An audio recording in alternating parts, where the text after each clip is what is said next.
kembali dapat bertemu kembali ya dalam keadaan sehat dan semoga Roh Kudus membimbing kita semua. Amin. Nah, kita hari ini menurut kalender liturgi itu Matius 16, 13 sampai 23. Dan tema kali ini kita lihat di sini adalah dari Injil terlebih dahulu adalah Engkau adalah Mesias, Anak Allah yang hidup, dan em, disambung dengan topik yang cukup menarik. Siapakah Yesus menurut Santa Faustina? Saya percaya dan yakin bahwa Santa Faustina bicara berdasarkan uh, Injil dan sebagainya, ya. Nah, kita tentu melihat bagaimana dia audiensi dengan Yesus sendiri, kemudian dengan apa yang dia mengalami di biara dan sebagainya. Baik, kita masuk ke Matius 13 sampai 20 terlebih dahulu. Itu adalah dari perikop yang berjudul Pengakuan Petrus.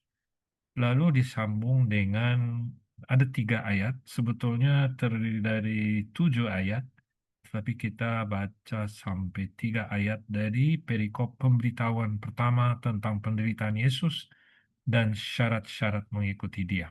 Jadi ada satu perikop lebih yang kita uh, belajar, kita baca bersama. Bapak Ibu sekalian, semoga Injil sudah ada di hadapan Bapak Ibu ya. Memang teksnya sudah ada di monitor, namun ada baiknya Injilnya dicoret-coret ya.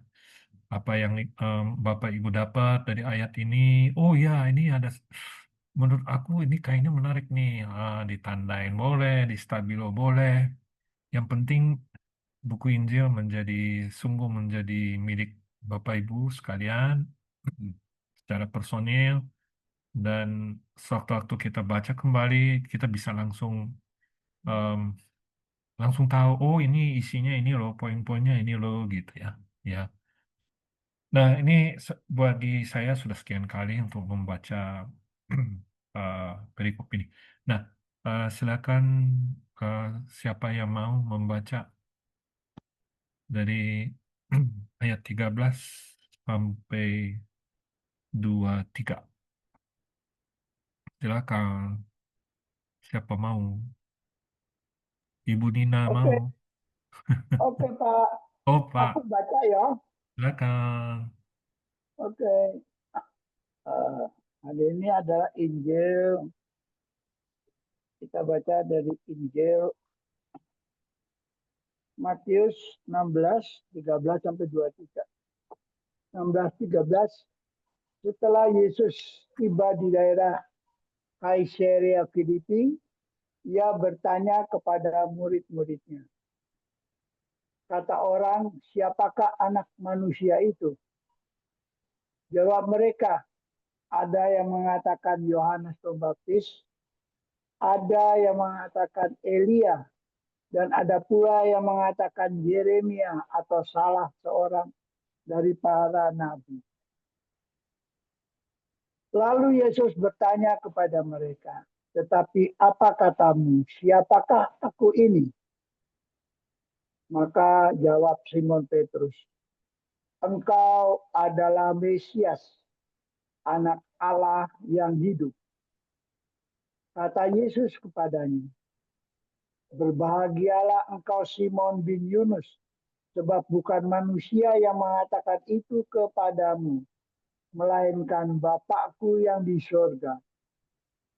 Dan aku pun berkata kepadamu, engkau adalah Petrus, dan di atas batu karang ini, aku akan mendirikan jemaatku, dan alam maut tidak akan menguasainya.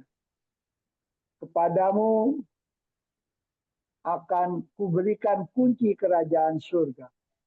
Apa yang kau lihat di dunia ini akan terikat di surga. Dan apa yang kau lepaskan di dunia ini akan terlepas di surga.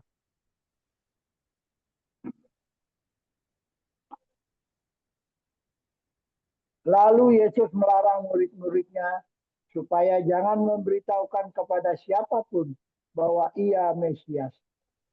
Sejak waktu itu, Yesus mulai menyatakan kepada murid-muridnya bahwa ia harus pergi ke Yerusalem dan menanggung banyak penderitaan dari pihak tua-tua, imam-imam kepala, dan ahli-ahli Taurat, lalu dibunuh dan dibangkitkan pada hari ketiga.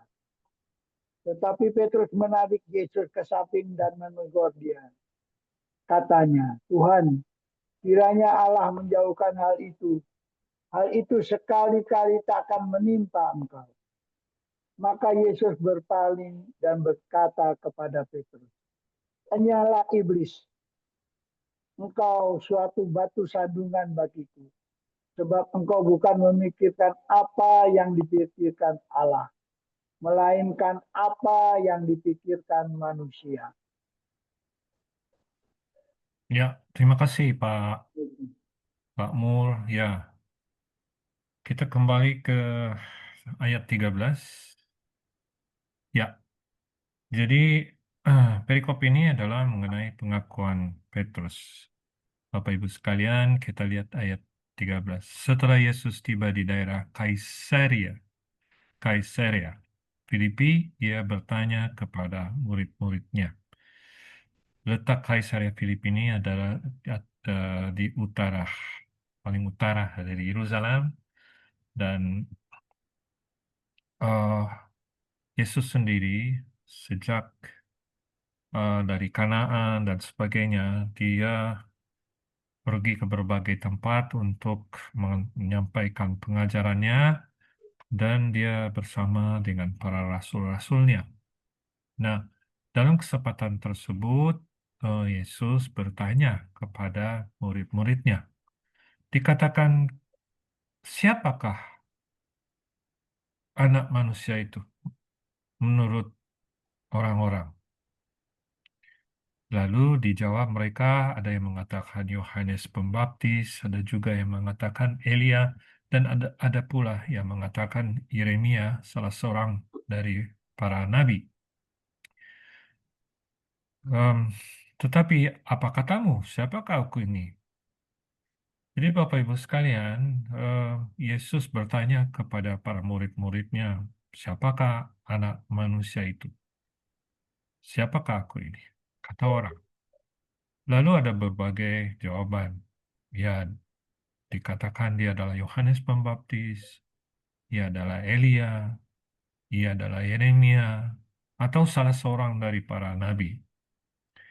Jadi asumsi daripada orang-orang, ya, dikatakan bahwa disamakan, seolah samakan dengan munculnya Yohanes Pembaptis, lalu Elia, Yeremia, dan salah seorang dari para nabi. Yang jelas mereka menyamakan dengan para tokoh-tokoh, ya, bangsa Israel yang disebutkan di situ.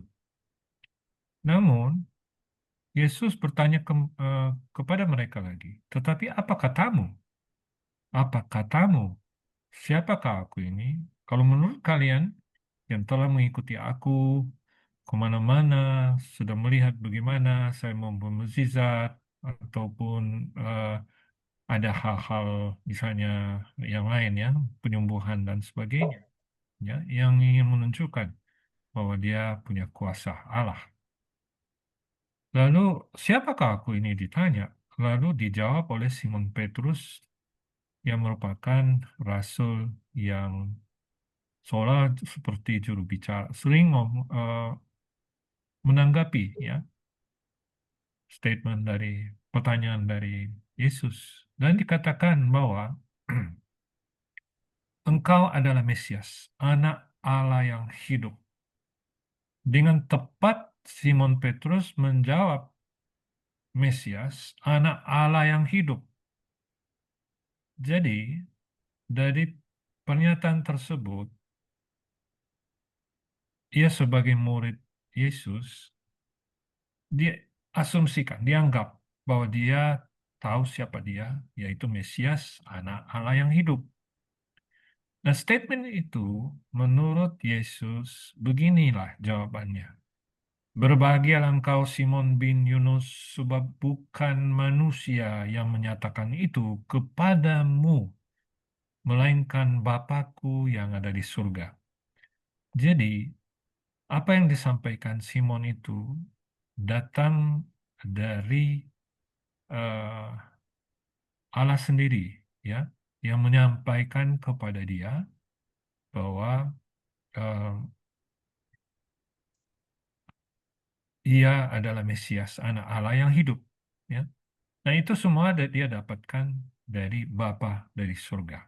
Di statement itu, Petrus meneruskan kepada Yesus yang mana dia memperoleh dari Allah. Lalu dilanjutkan, aku pun berkata kepadamu, engkau adalah Petrus, dan di atas batu karang ini aku akan mendirikan jemaatku, dan alam maut tidak akan menguasainya.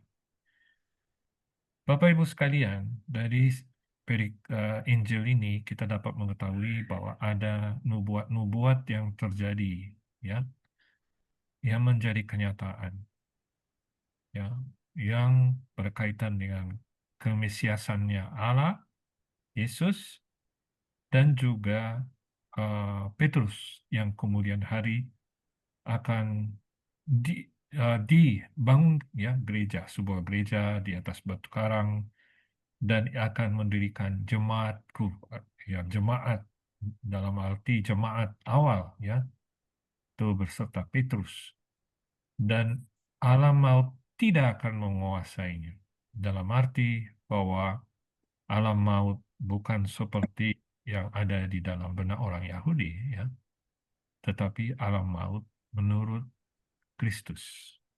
Nanti kita akan bahas lebih jauh. Kepadamu akan dikuberikan kunci kerajaan surga, ya, baik Petrus kepada rasul-rasul ya, yang percaya kepada uh, Yesus, termasuk kita juga. Nanti kita bisa melihat bahwa Petrus sebetulnya tidak tahu lebih jauh kemesiasan dan disebut anak Allah yang hidup itu seperti apa. Dalam arti misi yang dia diembankan dari Allah sendiri, Allah Bapa sendiri kepada Yesus. Tetapi dia bisa mengatakan bahwa dia adalah Mesias. Nah, kepadamu akan kuberikan kunci kerajaan surga. Jadi akan diberikan kunci-kunci rahasia, rahasia daripada kerajaan surga. Apa yang kau ikat di dunia ini akan terikat di surga, dan apa yang kelupas di dunia ini akan terlepas di surga.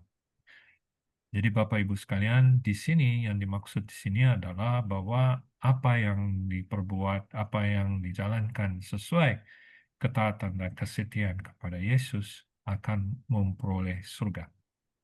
Ya, tetapi kalau tidak, itu sebaliknya kita bisa lepas dari surga. Bapak Ibu sekalian, sedikit lagi kita masuk ke ayat berikutnya. Next page. Nah, hal ini Yesus Yesus katakan, eh, ya, ia melarang murid-muridnya untuk menyampaikan berita tersebut kepada siapapun bahwa ia adalah Mesias.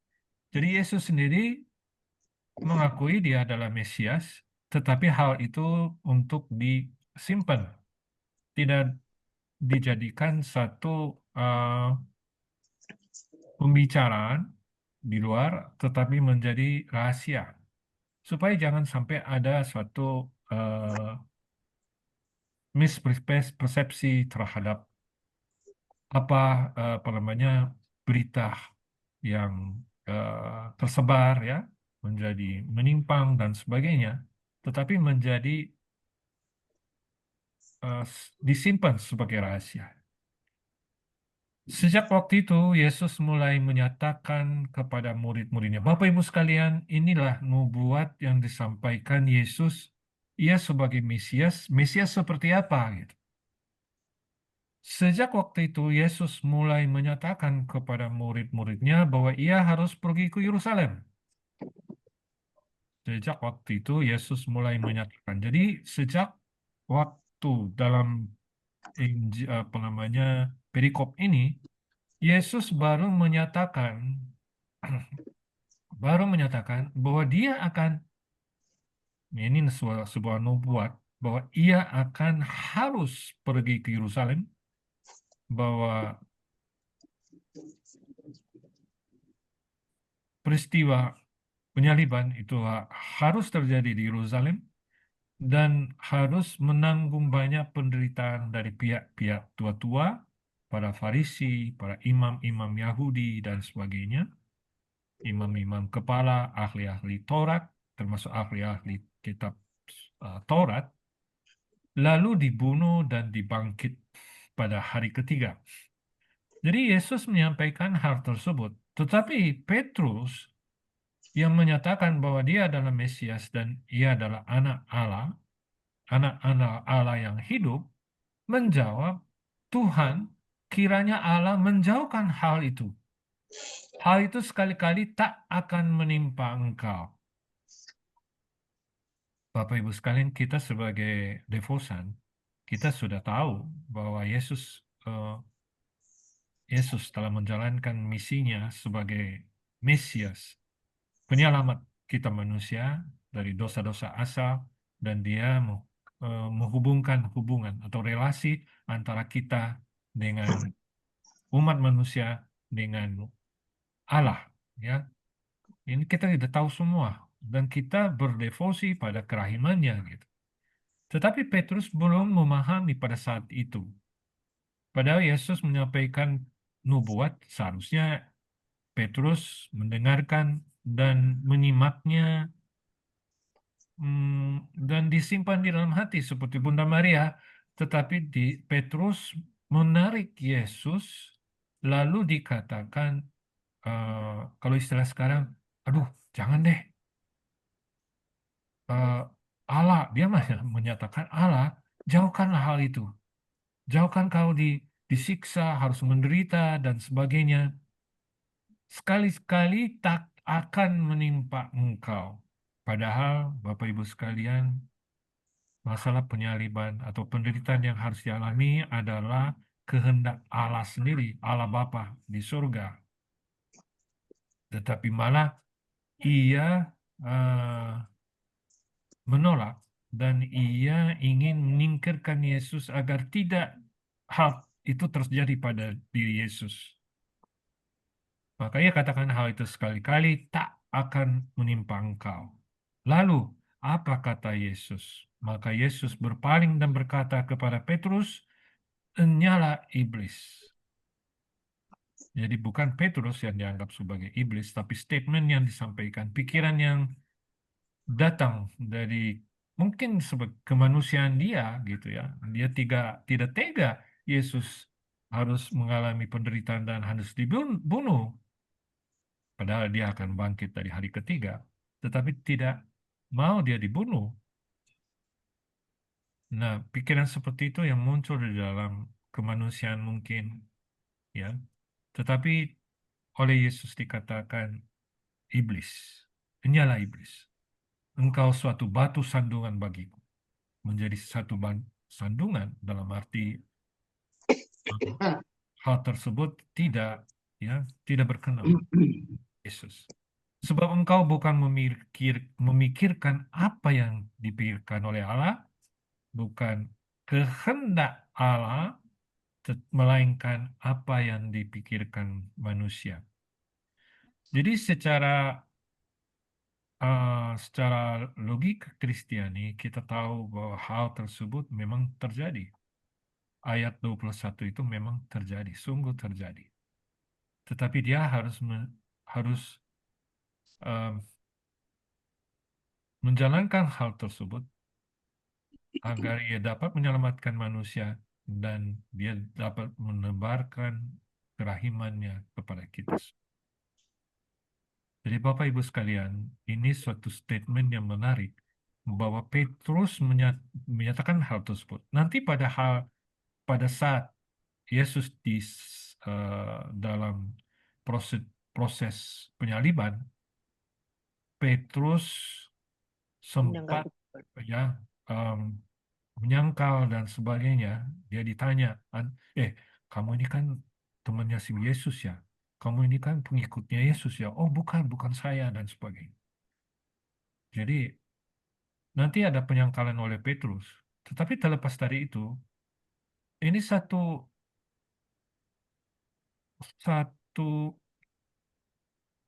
ini harus kita merenungkan bahwa suatu suatu hari Petrus memimpin jemaat kita, ya. Seorang yang kita anggap di dalam perikop ini, Yesus sampai apa namanya Petrus sampai eh, dituduh sebagai iblis, tetapi kemudian hari Petrus diterima dengan tangan terbuka oleh umatnya dan juga Yesus sendiri untuk memimpin jemaat pertamanya, jemaat awalnya. Bapak Ibu sekalian, inilah dapat saya sampaikan dan Bapak Ibu kalau nanti ada waktu bisa baca kembali ya, bisa merenungkan eh, apa yang tertulis di sini dan saya yakin nanti Bu Faria juga akan menambahkan dari eh, persepsi Bu, Bu Faria sendiri. Kemudian juga nanti dihubungkan dengan eh, apa namanya bagaimana Yesus itu? Siapakah Yesus itu menurut Santa Faustina? Terima kasih Bapak Ibu sekalian. Sampai di sini. Thank you. Terima kasih Pak Helmi sudah membawa kami kembali ke peristiwa di mana Yesus menanyakan siapakah aku menurut. Yang akhirnya kalau merujuk pada kita, tema hari ini siapa Yesus menurut Santa Faustina, juga siapa Yesus menurut kita sendiri, saya sendiri. Nah, menarik tadi Pak Helmi menjelaskan bahwa Petrus pada saat menyatakan ya, itu tanpa juga memahami apa yang diucapkan. Nah, ketika Yesus menjelaskan bahwa itu semua dari karunia Allah Bapa di surga. Nah, dan untuk itu cepat sekali berubah ketika Yesus menyampaikan apa akan pergi ke Yerusalem menghadapi penderitaan dari situ. Nah, justru tadi Pak Helmi menjelaskan bahwa Petrus ingin mencegah Yesus melakukan hal itu, bahwa Allah tidak akan menimpakan semuanya itu dan sekali-sekali hal ini tidak akan terjadi. Nah, disitulah kebalikan Yesus menhardik, nyala engkau iblis, engkau menjadi batu sandungan. Nah, sehingga apa yang kita akan lihat Yesus itu kepada Petrus, yaitu bagi kita sangat manusiawi saat Yesus menjelaskan bahwa kita tidak berpikir apa yang diinginkan Allah Bapa, tetapi kita memikirkan hanya apa yang kita inginkan. Walaupun akhirnya Petrus juga menyangkal Yesus, tetapi Petruslah yang ditunjuk oleh Yesus untuk menjadi tonggak pendirian gereja kita, menjadi paus pertama kita sampai hari ini. Terima kasih Pak Helmi sekali lagi. Nah, mari Bapak Ibu kita selamin lebih dalam lagi untuk menghayati siapakah Yesus menurut Santa Faustina yang akan dibawakan oleh Ibu Faria. Kami persilakan Bu Faria. Ya, baik. Ya, terima kasih Bro Helmi dan juga untuk Pak Asehan. Teman-teman, kita hari ini sudah diajak untuk menyadari siapakah Yesus itu. Nah, tadi Pak Asehan juga udah mengajak kita semua untuk bertanya pada diri kita masing-masing. Siapakah Yesus menurut saya? Ya, menurut saya masing-masing. Tapi itu nanti saya taruh di paling belakang sebagai refleksi. Sekarang kita mau belajar bersama dari sisi Santa Faustina. Jadi kita mau pakai kacamatanya Santa Faustina. Nah, menurut Santa Faustina, Yesus itu siapa sih gitu kira-kira. Nah, mari kita simak bersama ya. Baik, berdasarkan dari buku harian Santa Faustina, kita mau melihat siapa itu Yesus. Nah, tadi pertanyaannya Yesus kepada para muridnya, terutama tadi akhirnya Petrus yang menjawab. Siapakah aku? Kata Yesus. Petrus menjawab, Mesias, anak Allah yang hidup. Nah, maka Yesus langsung mengatakan, yes, kamu bisa mengatakan itu karena rahmat dari Bapakku. Artinya apa di sini? Kita tidak akan pernah bisa mengenal Yesus tanpa bantuan Roh Kudus. Itu nomor satu. Jadi kalau kita merasakan, kita menikmati, kita bisa merasakan kehadiran Yesus kapan saja, di mana saja, ya, itu pasti karena karya Roh Kudus. Tanpa campur tangan karya Roh Kudus, kita tidak pernah bisa sampai kepada Yesus. Maksudnya gitu. Yang berikutnya menurut Paus Fransiskus, ya. Tadi menurut Petrus, Pak Asehan tadi udah mengatakan Petrus itu adalah paus yang pertama yang ditunjuk langsung oleh Yesus. Kamu akan kuberi kunci kerajaan surga. Di atas batu karang ini kudirikan jemaatku. Nah, lalu kita lihat bersama Paus Fransiskus, ya, beliau yang sekarang sudah menjadi pendoa kita semua, sudah ada di surga bersama Sang Kerahiman. Paus Fransiskus mengatakan, siapakah Yesus? Paus Fransiskus menuliskan, ya, di dalam ensikliknya bahwa Yesus adalah wajah kerahiman Bapa. Nah, ini lebih lagi diperjelas. Wajah kerahiman Bapa. Saya ingat satu pertanyaan muridnya kepada Yesus. Yesus, tunjukkanlah kepada kami Bapa surgawi. Lalu Yesus mengatakan apa pada muridnya? Kalau kamu mau lihat Bapa, lihatlah aku, kata Yesus. Karena aku dan Bapa adalah satu. Maka teman-teman, kalau kita meyakini, kita percaya bahwa Yesus adalah Raja Kerahiman Ilahi, maka kita juga langsung mengenal wajah kerahiman ilahi itu adalah Bapa surgawi. Persis seperti yang dikatakan Yesus, aku dan Bapa adalah satu. Siapa melihat aku, dia juga melihat Bapa. Nah, itu ya. Jadi sekarang mulai lagi kita lebih fokusnya kepada Yesus adalah wajah kerahiman Bapa. Yesus sendiri seringkali di dalam catatan harian Faustina mengatakan, akulah sang kerahiman itu sendiri. Akulah sumber belas kasih itu. Nah, maka mari kita meruncing fokusnya kepada Raja Kerahiman. Wajah Sang Maha Rahim. Baik, sekarang kita lihat. Nah, ayo. Menurut Faustina, Yesus itu siapa ya? Salah satu ini. Yuk, siapa yang mau siap membaca? Bu Agnes boleh?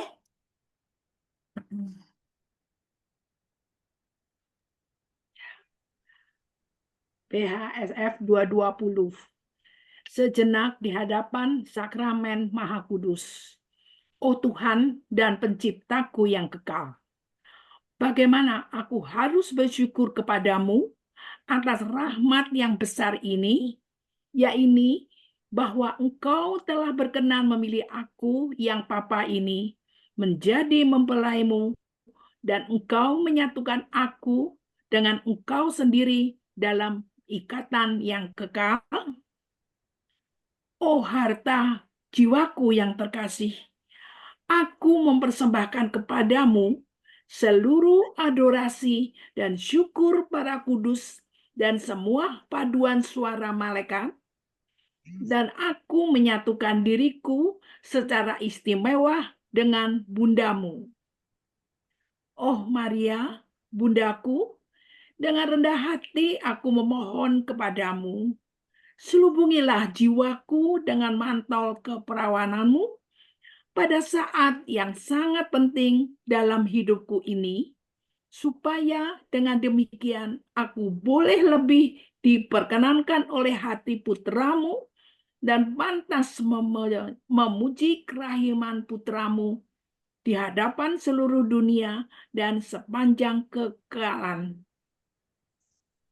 Baik, terima kasih Bu Agnes. Lihat teman-teman, di sini apa yang dinyatakan oleh Faustina.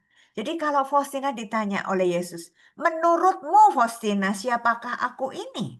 Persis pertanyaan yang diberikan Yesus dan Petrus menjawab, engkau adalah Mesias anak Allah. Faustina pertama kali menyadari bahwa Yesus adalah pencipta yang menciptakan seluruh dunia, menciptakan segala sesuatu yang ada di dunia ini. Bahkan dikatakan penciptaku yang kekal. Jadi yang namanya pencipta yang kekal itu tidak pernah yang namanya selesai. Ya, kalau seniman seorang pelukis ya, pada saat dia melukis ya, lukisannya udah jadi, selesai. Tapi Faustina mengatakan Yesus adalah Tuhan dan penciptaku yang kekal. Artinya kalau pencipta yang kekal sampai kapanpun nggak ada istirahatnya, nggak ada finish, selesai. Sampai kapanpun Tuhan tetap berkarya. Karena sebagai pencipta itu adalah berkarya. Dan kita bisa mengenal sang pencipta kalau kita melihat hasil ciptaannya, bukan? Nah, jadi contoh pelukis, ya, orang yang menciptakan lukisan, yang membuat lukisan, kita bisa mengenal sang pelukis dari hasil lukisannya. Nah, kalau sampai Faustina mengatakan bahwa Yesus adalah Tuhan dan pencipta yang kekal, lalu mari kita berpikir, pencipta yang kekal berarti sekalipun Yesus itu sudah menciptakan dunia dan segala isinya, ya. Tapi yang namanya pencipta yang kekal sampai sekarang dan sampai selama-lamanya tetap menjadi pencipta. Buktinya apa? Sampai sekarang ini dan nanti selama-lamanya, siapa sih yang menciptakan manusia? Suami istri hanya dipakai sebagai alat. Tetapi yang menciptakan bayi-bayi yang akan lahir itu tetap sang pencipta yang kekal. Nah, maka ini apa saya terpikir dan saya langsung melihat contoh yang real, kelahiran bayi. Itu kalau bukan karena karya sang pencipta nggak akan terjadi. Karena yang namanya pencipta, Yesus mengatakan, akulah yang menjadikan segala sesuatu di dunia ini. Ya kan? Ada ayatnya di Injil Yohanes bab 1. Saya paling suka itu. Injil Yohanes bab 1 itu menyenangkan dan menjadikan spot buat kita, itulah dasar iman kita. Pada mulanya adalah firman. Firman itu bersama-sama dengan Allah dan firman itu adalah Allah. Segala sesuatu dijadikan oleh dia dan tanpa dia tidak ada sesuatu yang terjadi. Lihat. Jadi sungguh-sungguh Faustina menyadari bahwa Yesus adalah pencipta yang kekal, yang menciptakan segala-galanya. Dan tidak pernah ada yang namanya selesai atau game over. Tidak. Maka dikatakan Gusti boten sari. Allah kita bukan Allah yang malas-malasan. Tapi dikatakan Allah sampai sekarang tetap bekerja. Yes? Itu yang dikatakan pencipta yang kekal. Ya kan? Nah, sekarang Faustina juga mengatakan harta jiwaku yang terkasih. Teman-teman, kita tuh punya apa sih di dunia ini? Hah? Kita nggak punya apa-apa kan? Sampai Faustina mengatakan engkau telah memilih aku yang papa ini. Kita punya apa sih? Nggak punya apa-apa kan? Saat kita dilahirkan dunia, ku tak membawa apapun juga. Saat ku lahir ke dunia, saat kita datang ke dunia. Bayi yang baru lahir telanjang, gak bawa apa-apa. Terus nanti pada saat kita mati, kita mau kembali ke surga, ku tinggal semua pada akhirnya, ya kan? Satu pun gak ada yang kita bawa, karena memang bukan milik kita. Tetapi Faustina menemukan harta yang paling berharga.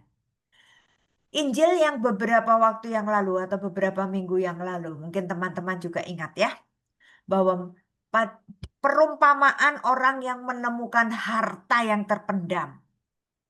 Minggu yang lalu ya, saya rasa. Begitu kelihatan ada harta yang luar biasa berharga, maka perumpamaan itu adalah petani itu yang punya ladang itu lari menjual segala-galanya dan membeli tanah itu. Supaya apa? Yang diincar apanya? Harta yang tak ternilai harganya. Nah, teman-teman, ini juga menjadi introspeksi untuk kita semua. Apakah kita sungguh-sungguh menyadari, merasakan bahwa Yesus itu adalah harta yang tak ternilai, yang tidak bisa diukur dengan materi apapun, yang tidak bisa tergantikan dengan apapun. Sampai ada juga kan di dalam Injil itu dikatakan bahwa manusia bisa kehilangan segala-galanya, tapi kalau manusia kehilangan Tuhan, nggak ada artinya. Hidup ini tidak akan berarti tanpa Tuhan. Nah, maka 2 poin ini, yang pertama sengaja saya taruh di awal nomor ini untuk mengingatkan kita, siapa kita? Kita ini tercipta karena kasih Kristus. Aku menciptakan manusia melalui lubuk kerahimanku yang terdalam. Tuh, Yesus menciptakan kita, Allah menciptakan kita karena cinta kasihnya kepada kita semua. Jadi kita nggak bisa semena-mena hidup ini suka-suka gue, nggak bisa. Karena kita diciptakan seturut dengan rencana Tuhan. Tuhan pada saat, contoh aja gampang, seniman deh.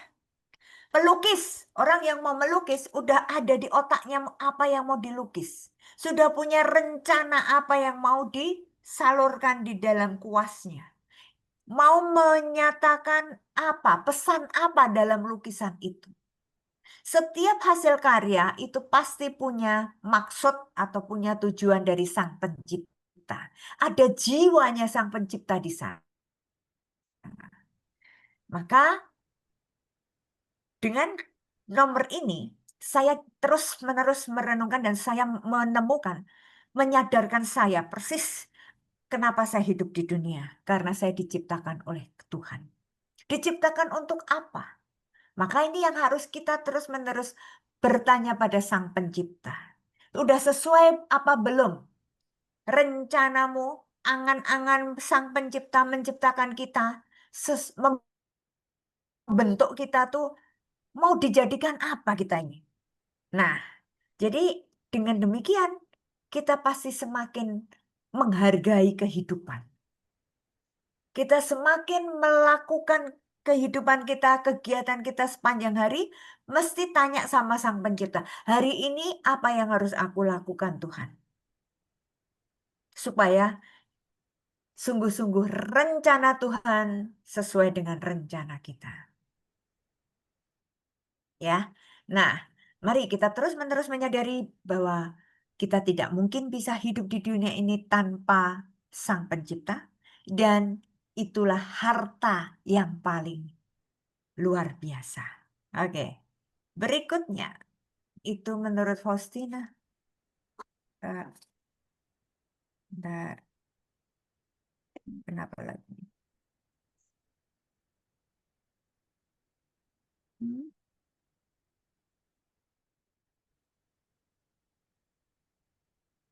Ya. 304. Ayo, siapa yang mau baca langsung buka mic-nya ya. 304. BHSF 304. Ya Yesusku, harapanku satu-satunya. Syukur kepadamu karena buku yang telah engkau buka di hadapan mata jiwaku. Buku itu adalah sengsaramu yang telah kau jalani karena cintamu kepadaku. Dari buku inilah aku telah mempelajari bagaimana mencintai Allah dan mencintai jiwa-jiwa. Dalam buku ini ditemukan harta yang tak kunjung habis bagi kita. Ya Yesus, betapa sedikit jiwa yang memahami Engkau dalam kemartiran cinta kasih-Mu. Oh, betapa besarnya api cinta paling murni yang berkobar di dalam hati-Mu yang Maha Kudus. Berbahagialah jiwa yang telah memahami cinta hati Yesus. Ya, terima kasih Sis Meli. Lihat teman-teman, Faustina juga mengatakan bahwa Yesus adalah harapanku satu-satunya. Yesus adalah jalan kita satu-satunya.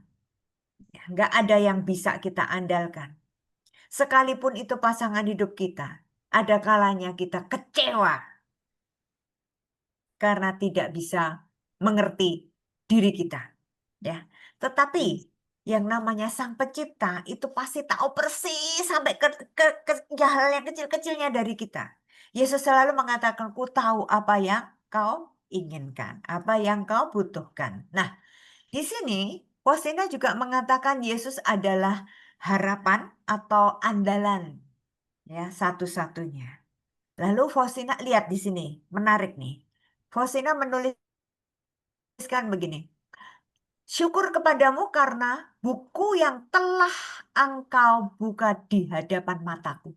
Buku itu adalah sengsaramu yang telah kau jalani karena cintamu kepadaku. Nah loh, kok lucu bukunya kok malah sengsara Yesus? Teman-teman, inilah bukti. Kasih Allahku sungguh telah terbukti ketika Dia serahkan anaknya. Nah, begitu besar kasih Allah kepada dunia ini, maka Ia mengaruniakan putranya yang tunggal, supaya barang siapa percaya kepadanya tidak binasa, melainkan memperoleh hidup yang kekal. Nah, ini teman-teman, melalui sengsara Yesus, melalui Yesus wafat di kayu salib, kita semua diajak atau kita semua menikmati hidup kekal. Ya kan? Nah, tetapi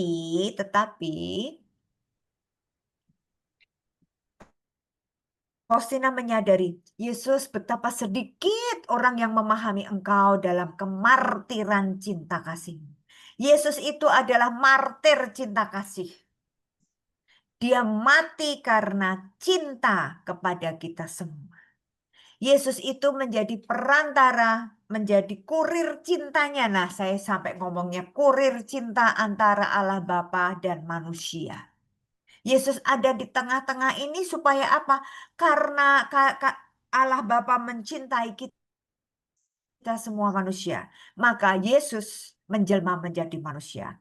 Firman itu menjelma menjadi manusia.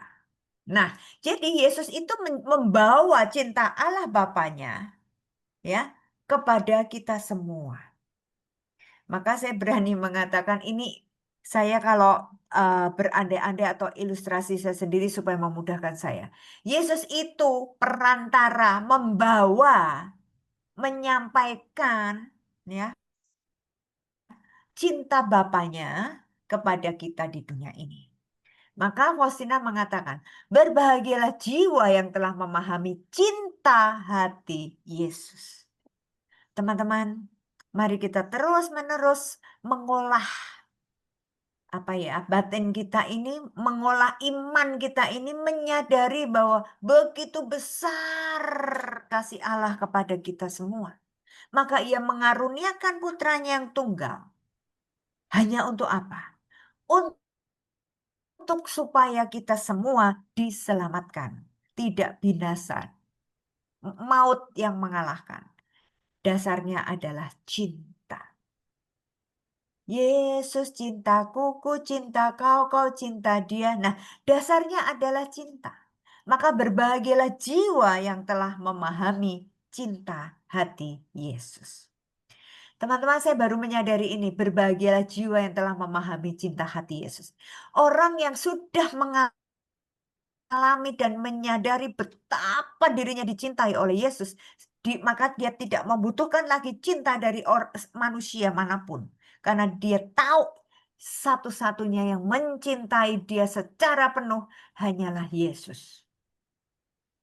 Ya, dan ini terbukti. Ya kan? Saat-saat ini, akhir-akhir zaman ini, kita melihat banyak pasangan suami istri cerai. Padahal waktu pacaran, waduh, I love you full katanya gitu kan. Kenapa cerai? Karena dia belum menemukan cinta hati Yesus yang sesungguhnya. Bagaimana kita bisa menikmati atau menemukan cinta hati Yesus? Kalau kita mau fokus, setiap hati manusia ada hati Yesus.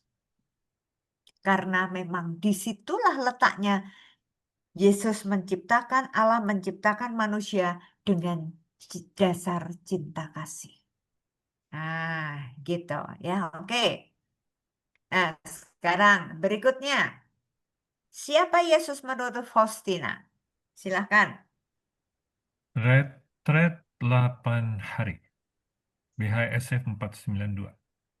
Allah yang kekal, sang kebaikan, kerahimanmu sungguh tak terselami oleh setiap akal budi. Entah akal budi manusia, entah akal budi malaikat. Tolonglah aku, anakmu yang lemah, untuk melaksanakan kehendak kudusmu, seperti yang kau beritahukan kepadaku. Aku tidak menginginkan suatu pun kecuali memenuhi keinginan Allah. Tuhan, inilah jiwa dan ragaku, budi dan kehendakku, hati dan seluruh cintaku. Perintahkanlah aku menurut rencana-rencanamu yang kekal. Ya, baik. Terima kasih Bro Helmi. Bagus. Lagi-lagi Faustina ditanya, Faustina, siapakah Yesus bagimu? Dia mengatakan, Yesus adalah Allah yang kekal. Alfa dan Omega yang tidak pernah ada akhirnya. Kekal selama-lamanya. Yesus adalah sang kebaikan itu sendiri. Dari ujung sampai ujung, dari awal Yesus lahir ke dunia sampai Yesus wafat, naik ke kayu salib, semua yang dilakukan Yesus hanyalah kebaikan. Maka dikatakan Yesus adalah sang kebaikan. Ya.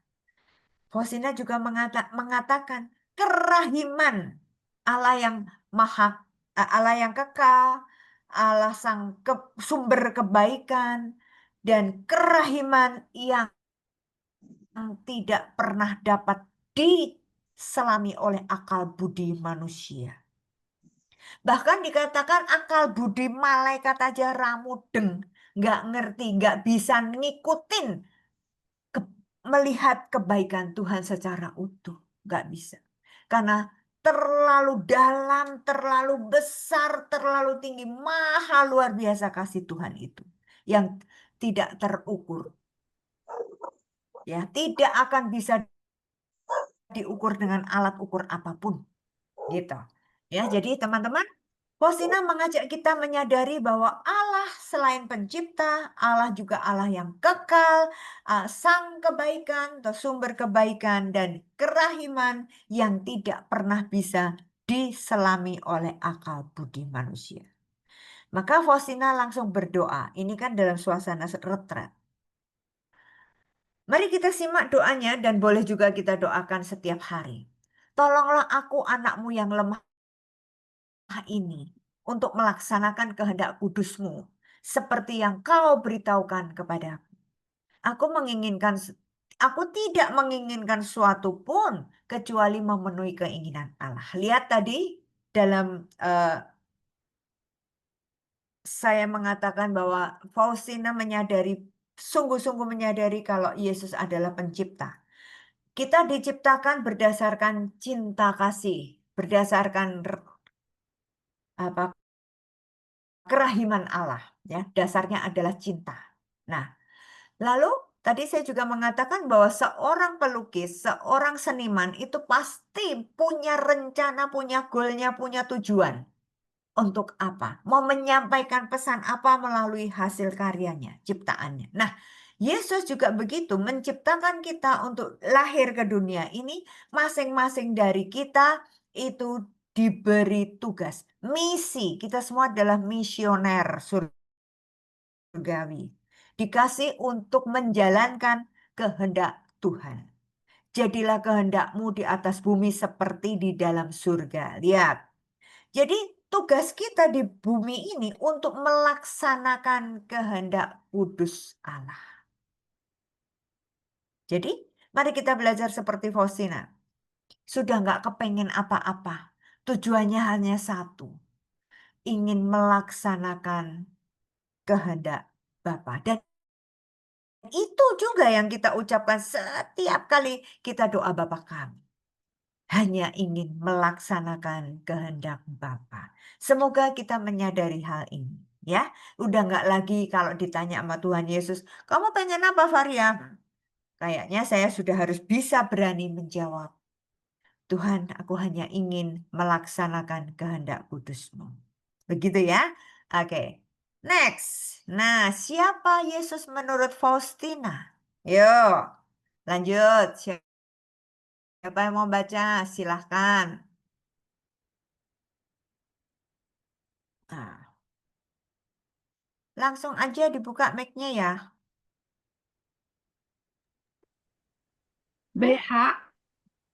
BHSF 223. Oh Hosti yang hidup, satu-satunya kekuatanku, sumber cinta dan kerahiman, rengkuhlah seluruh dunia, kuatkanlah jiwa-jiwa yang letih lesu. Oh, terberkatilah saat dan waktu ketika Yesus meninggalkan hatinya yang maha rahim bagi kita. Ya, terima kasih Bu Agnes. Ya. Lihat, Faustina mengatakan Yesus adalah Hosti yang hidup. Dan Yesus sendiri di dalam Injilnya mengatakan, akulah roti hidup. Nah, jadi ini benar-benar ya, roti yang hidup. Yang setiap kali kita ekaristi, hosti roti yang hidup itu yang kita terima. Yang kita masuk ke dalam tubuh kita dan bersatu dengan kita. Maka mari, setiap kali kita terima makan roti yang hidup itu, kita menemukan kekuatan yang baru. Maka hosti yang hidup adalah satu-satunya kekuatanku. Sumber cinta dan kerahiman. Lihat, luar biasa kan?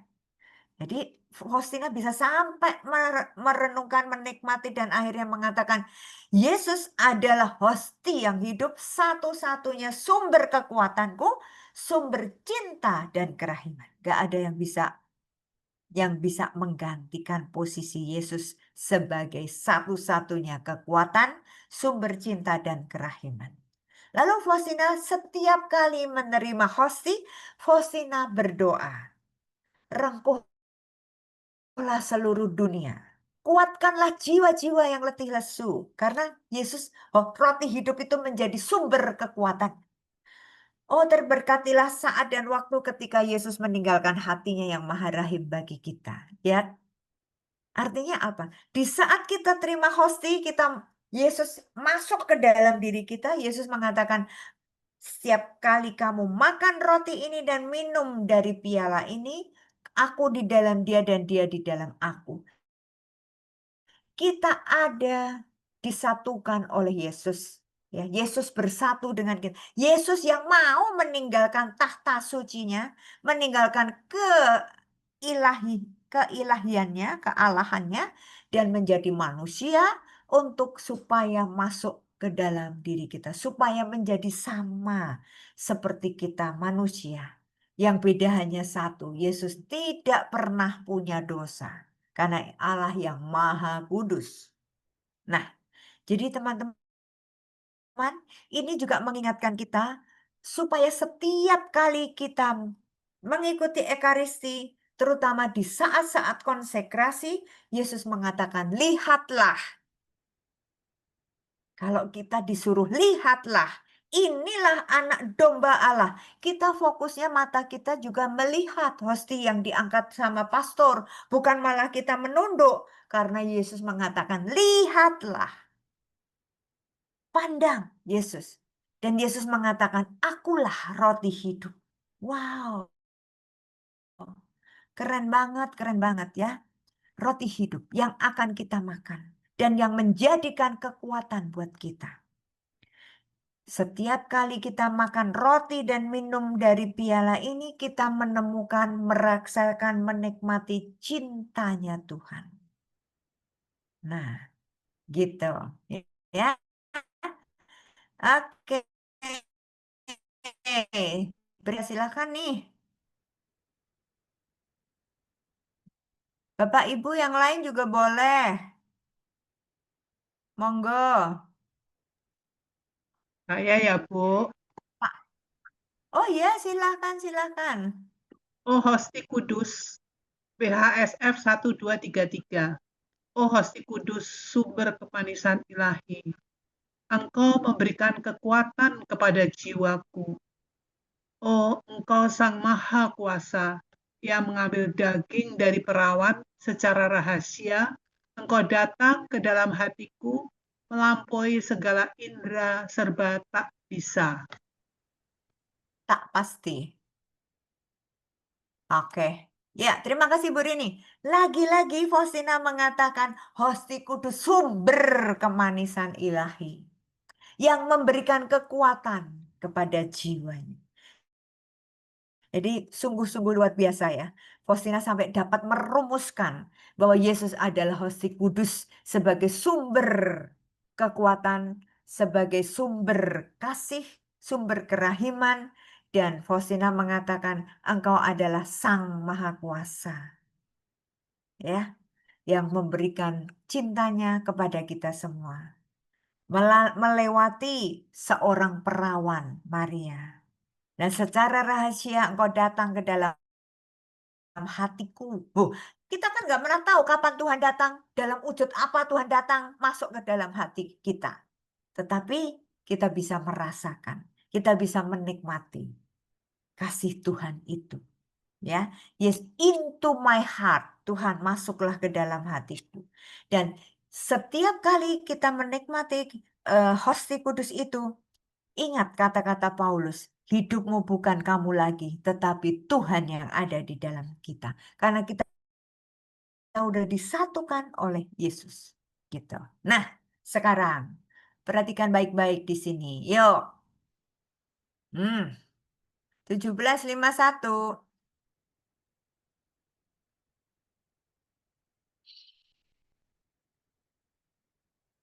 Pak Asisi boleh baca juga loh. Atau mau yang lain? Ibu Vero? Siapa lagi nih? Bu Esti? Aku, Pak. Iya. boleh. BHSF, ya oke aku ya. Ya. BHSS 1751. Yesus yang tersembunyi dalam sakramen Maha Kudus, di altar satu-satunya cinta dan kerahiman. Aku menyerahkan kepadamu segala kebutuhan tubuh dan jiwaku, engkau dapat menolong aku. Sebab engkau adalah sang kerahiman sendiri, dalam dikau bertumpu seluruh harapanku. Iya, terima kasih Bu Vero. Lagi-lagi, Faustina mengatakan apa? Yesus yang tersembunyi dalam sakramen Maha Kudus. Di dalam gereja Katolik selalu ada tabernakel seperti ini toh. Nah, itu Yesus yang selalu bersembunyi di sana. Ya, maka kalau kita udah masuk ke gereja, itu pandangan kita diajak untuk sujud, ya, karena di situ ada Yesus yang tersembunyi di dalam apa namanya ini tabernakel. Ya, nah teman-teman, mari kita sadari terus bahwa Yesus itu selalu tersembunyi di dalam sakramen Maha Kudus. Dan Yesus itu adalah sang kerahiman sendiri. Tadi Yesus adalah penolong, Yesus adalah harapan, Yesus adalah sang pencipta, Yesus adalah kerahiman dan sumber kasih. Nah, macam-macam ya rumusan yang diberikan oleh Faustina. Kalau Faustina ditanya, siapakah Yesus menurutmu, Faustina? Nah, sekarang ada lagi nih, 819. Faustina juga mengatakan, apa ini? Ayo, silakan. Oh mata air kerahiman ilahi yang tak kunjung kering, curahkanlah dirimu ke atas kami. Kebaikanmu sungguh tidak mengenal batas. Teguhkanlah, oh Tuhan, kekuatan kerahimanmu atas jurang kepapaanku, karena engkau tidak memiliki batas untuk kerahimanmu. Kerahimanmu sungguh mengagumkan dan tiada tara, mempesona pikiran insan dan malaikat. Iya, makasih Esti. Nah, teman-teman, ini di sini lagi-lagi Faustina mengatakan mata air kerahiman yang tak pernah kering. Lihat. Jadi tadi udah bilang sumber kerahiman. Yang namanya sumber mata air itu tok ya, sumber yang tidak pernah habis-habis. Tak habis-habisnya ya, nggak pernah kering. Sumurnya Tuhan itu nggak pernah kering ya. Mata air kerahiman yang tak kunjung kering. Ya. Kebaikanmu sungguh tidak mengenal batas. Tuh. Apa yang dilakukan oleh Yesus sepanjang di dunia ini adalah hanyalah melakukan kebaikan demi kebaikan. Maka Faustina mengatakan, engkau tidak memiliki batas untuk kerahiman. Kita kalau minta rahmat belas kasih Tuhan, kita minta Yesus supaya mencintai kita, mohon belas kasih Tuhan, itu tidak pernah ditolak. Tidak pernah ditolak dan kita nggak usah khawatir kehabisan. Karena tidak pernah kering, tidak pernah habis. Ya, kerahimanmu sungguh mengagumkan dan tiada tara, mempesona pikiran insan dan malaikat. Teman-teman, kalau dulu awal mula kita belum mengenal kerahiman, kita cuek aja, kita tidak merasakan apa-apa. Tapi setelah kita mengenal siapa itu sang kerahiman, ya, kita semakin mencintai dia, semakin dalam lagi cintanya. Ya, saya ingat pertama kali saya ketemu sama Bu Rini. Bu Rini mengatakan gini, alah Bu Faria, kemana aja saya dulu-dulu kok baru ngerti sekarang. Gitu ya Bu Rini ya. Nah, itu ungkapan apa? Kok Betul, Bu. iya, rasanya gini, kok baru sekarang aku menemukan harta yang luar biasa ini. Kok dulu-dulu aku nggak menemukan ini. Nah, teman-teman, kita semua yang ada di Zoom ini, itu orang-orang yang sudah dipilih oleh Tuhan untuk dijadikan mempelainya, untuk dijadikan kekasih. Yesus kekasih jiwaku, ya kan? Kita ini adalah kekasih jiwa Tuhan. Maka kita yang udah dipilih ini, kita semakin menikmati kerahiman, air kerahiman, mata air kerahiman yang tidak pernah kering, yang tidak pernah habis, dan tidak pernah punya batas. Kalau maksudnya gini, kalau kita datang kepada Tuhan untuk mohon kerahiman, Tuhan tidak pernah mengatakan, sudah habis, sudah aku bagi ke orang lain, kamu nggak kebagian. Nggak pernah ada kata-kata seperti itu. Maka tadi lihat pengakuan Ibu Rini, kenapa saya baru kenal sekarang tentang kerahiman Tuhan? Kenapa saya baru mengerti sekarang? Dulu-dulu saya kemana? Gak usah disesali. Setiap orang punya waktu dan momen tersendiri. Bagaimana Yesus menangkap kita untuk menikmati mata air kerahiman yang tidak pernah kering. Keren loh, ya kan? Hebat Tuhan Yesus kita. Nah, ini sekarang kesimpulan. Ya, saya mengambil kesimpulan dari apa yang tadi sudah kita baca bersama dari buku harian Faustina, nomor-nomor yang tadi saya tayangkan. Sekarang kalau tadi Petrus ditanya, menurutmu siapakah aku ini, kata Yesus. Petrus sangat jelas mengatakan apa? Engkau adalah Mesias, anak Allah. Paus Fransiskus mengatakan apa? Yesus adalah apa tadi? Ayo, Fransiskus tadi mengatakan apa? Siapakah Yesus menurut Wajah menurut kerahiman. Sang kasih ah, dan kerahiman. wajah kerahiman Bapa. Nah, sekarang menurut Faustina, yang pertama, yang menurut saya ini harus kita ingat. Hosti yang hidup. Setiap kali kita ikut misa, setiap kali kita terima hosti, kita harus ingat. Yesus tadi mengatakan, akulah roti hidup. Dan Yesus mau masuk ke dalam diri kita. Hati kita ini menjadi bait sucinya, menjadi tempat istirahatnya Yesus. Maka sebelum kita terima hosti, itu kita harus buang dulu sampah-sampah yang masih ada di dalam hati kita. Yang kedua, sebagai sumber pengharapan atau sebagai andalan dalam kita. Ya, di dalam bersama dengan Yesus tidak pernah ada yang namanya jalan buntu. Karena Yesus mengatakan, akulah jalan, kebenaran, dan hidup.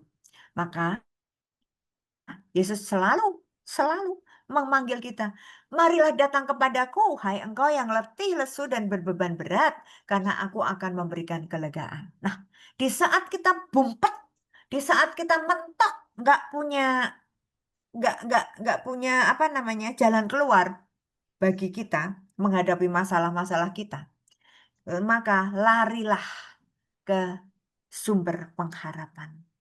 Karena kita harus menimba kerahiman Allah, karena Allah tadi Faustina juga mengajarkan kepada kita bahwa Yesus adalah sumber mata air. Mata air kerahiman yang tidak pernah kering. Nah, yang ketiga, Yesus adalah sang kasih dan sang kerahiman. Itu kata-kata itu Yesus sendiri yang mengatakan, akulah sang kerahiman itu. Akulah sang kasih itu. Maka tidak ada yang lain, hanya Tuhan yang maha kasih dan Tuhan juga sang kerahiman, yaitu Yesus. Maka kita harus bangga kalau kita boleh menjadi partner dalam berkarya di dunia ini, boleh selalu mengandalkan Yesus, sumber kasih dan sumber kerahiman. Dan kita boleh dipakai sebagai penyalur. Nah, kita ini penyalur kasih Kristus. Kita ini penyalur kerahiman Kristus. Untuk siapa? Untuk orang-orang yang ada di sekeliling kita. Dan yang paling penting kita harus ingat, who am I? Saya nggak pernah bosan untuk mengatakan ini. Karena kita harus fokus, siapakah aku? Supaya kita sadar kita nggak bisa seenaknya. Hidupku bukan aku lagi, tetapi Yesus yang ada di dalam aku. Yesus menciptakan aku, Allah menciptakan aku karena punya misi, punya tujuan. Maka teman-teman, Faustina memberikan gambaran kepada kita yang luar biasa hari ini. Supaya kita sungguh-sungguh semakin kenal siapa itu Yesus. Nah, bahan refleksi buat kita semua. Boleh dicatat dan direnungkan sepanjang hari-hari yang akan datang. Refleksi pribadi untuk kita. Siapakah Yesus bagiku? Seandainya saat ini Yesus tanya, Varia, menurutmu siapakah aku ini? Saya bisa menjawab. Dan kita semua pasti bisa menjawab dengan sudut pandang kita masing-masing. Lalu yang kedua, bagaimana relasiku dengan Yesus? Kalau kita cuma mengatakan, siapa Yesus bagiku? Yesus itu ATM-ku. Di saat aku nggak punya duit, teriak, Yesus minta uang. Kerincing. Kantong Doraemon gitu ya. Langsung turun sendiri uangnya. Atau kita kayak main jackpot gitu ya. Lagi nyantol, duitnya banyak banget. Nah, bagaimana relasi kita dengan Yesus? Lalu, refleksi yang ketiga. Apa yang harus aku perbaiki? Apa yang aku harus lakukan untuk memperbaiki relasiku dengan Tuhan untuk hari-hari ke depan? Nah, Jadi teman-teman, hari ini sungguh luar biasa ya. Saya sungguh-sungguh senang banget bahwa saya bisa menemukan bahan ini. Tentunya karena bimbingan Roh Kudus. Dan saya bisa, awalnya gini, begitu baca Injilnya hari ini, langsung gini, ya ampun Tuhan, ini kan udah pernah kita bahas juga di sini kan teman-teman. Tapi saya ternyata menemukan nomor-nomor yang dulu nggak pernah saya ungkapkan. Ya. Ada juga kok nomor yang lain. Walaupun nomornya sama, sudut pandangnya juga berbeda. Itu yang selalu saya syukuri. Betul yang dikatakan firman Tuhan, itu hidup. Hari ini firman Tuhan mengatakan apa pada saya? Ya kan? Nah, maka mari teman-teman kita merefleksikan pertanyaan Yesus. Siapakah aku menurut kamu? 3 pertanyaan ini kita refleksikan secara pribadi. Ya, semoga kita semakin mencintai Tuhan. Ku mau cinta Yesus selamanya. Semoga sungguh-sungguh kita mampu dan dimampukan untuk mencintai Yesus selamanya. Amin. Terima kasih. Amin. Terima kasih Bu Varia. Luar biasa, banyak Oh, sekali nomor yang ditampilkan. ya. Sungguh komplit. Semua paket ada Santa Faustina. Kita, apapun yang kita ingin kemukakan, kalau kita renungkan semua 7 nomor ya kalau tidak salah, ya itu sudah ada semuanya. Pertama, Yes. yang saya catat 222, siapa Yesus menurut Santa Faustina? Penciptaku yang kekal, yang tiada berkesudahan Ya. sampai saat ini terus menciptakan. Apapun ya yang kita inginkan, kita butuhkan, tiada berkesudahan. Harta jiwaku yang terkasih, nggak ada lagi yang lebih melebihi itu. Di 3 nomor 4, Yesus harapanku satu-satunya. Bersyukurlah bahwa kita bisa juga bisa membaca buku sengsara Yesus lewat Injil, penderitaannya, semuanya itu semua menggambarkan cinta kasih Yesus yang begitu luar biasa terhadap kita semua. Kemudian berbahagialah jiwa yang telah memahami cinta hati Yesus. Di situ Santa Faustina mengatakan bahwa sedikit jiwa yang pahamin cinta kasih Yesus. Nah, maka adalah tugas kita, misi kita, selama hidup kita, kita selalu mencari cinta kasih Yesus. Terutama dalam kerahimannya.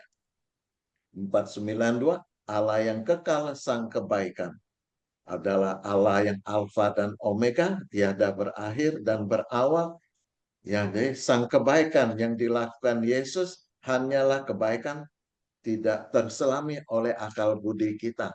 Soalnya kita nggak mungkin bisa mencapai kebaikan yang Yesus lakukan dan kita juga tidak bisa memahaminya. 223, hosti yang hidup, satu-satunya kekuatanku, sumber cinta dan kerahimanku, kata Santa Faustina. Itu Yesus yang mau meninggalkan hatinya yang maha rahim bagi kita semua. Maka di saat terima hosti, sadarilah bahwa Yesus bersatu dengan kita. 1, 2, 3, hati Yesus, sumber kemanisan ilahi. Engkau sang maha kuasa. Itu adalah sebuah rahasia. Yesus datang ke dalam hati kita yang melampaui panca indera kita yang bisa kita tangkap. 1751, engkaulah sang kerahiman itu sendiri. Jadi kita semua di dalam Yesus harus bertumpu seluruh harapan-harapan kita. Hanya mengandalkan Yesus. Yesus, engkaulah andalanku. 1:19, mata air kerahiman ilahi tak kunjung kering, tak kenal batas, tidak memiliki batas untuk kerahimannya. Kata Bu Varia, jangan khawatir, kita mintalah. Kerahiman ilahi tidak akan habis. Jangan takut, kita minta banyak-banyak. Nah, dan Bu Varia membuat kesimpulan menurut Santa Faustina, Siapakah Yesus? Menurut Santa Faustina adalah hosti yang hidup. Kita harus membuang segala sampah-sampah ke sampah-sampah dalam hati kita supaya kita bisa bersatu dengan hosti yang hidup. Kedua, sumber kehidupan, bahwa sumber jalan kehidupan kita saat kita letih lesu, datanglah ke sumber pengharapan itu. Ketiga, sang kasih dan kerahiman, tiada yang lain lagi. Satu-satunya, kata Bu Faria, ya, bahwa kita harus bangga dan bersyukur, kasih dan kerahiman. Dan hidupku bukan aku lagi, tapi hidupku adalah Tuhan yang bersatu dengan kita. Maka Bu Faria mengajak kita untuk refleksi setiap hari, setiap saat. Siapakah Yesus bagiku? Ya, ini mungkin bisa berbeda-beda antara hari ini, besok, Ya, sesuai dan ya, kondisi yang apa ingin kita rasakan. Nah, yes. bagaimana relasiku dengan Yesus? Bukan hanya kita mengenal Yesus, siapakah Yesus, tapi yang utama adalah relasi kita. Semakin Yesus, semakin hari harus semakin dekat. Apa yang harus aku perbaiki dan aku lakukan ke depannya? Tentu tiada berkesudahannya, karena kita lemah, kita juga orang-orang berdosa yang setiap hari harus mengakuin kesalahan dan dosa kita. Setiap menjadi, jangan sampai seperti Petrus, enyaklah engkau iblis. Bahwa Yesus membentak kita dan kita menjadi batu sandungan atas kerahimannya. Itulah kesimpulan saya.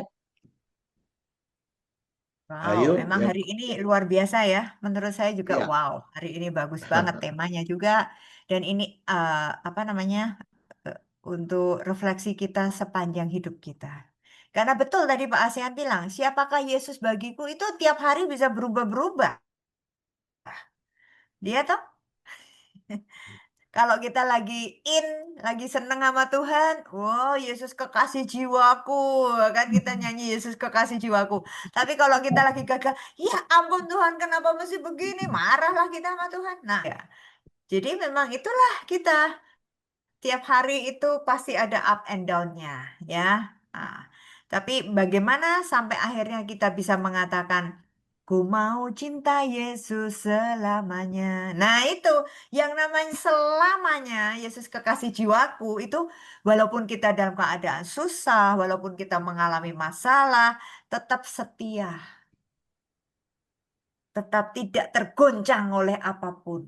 Nah, itu poinnya.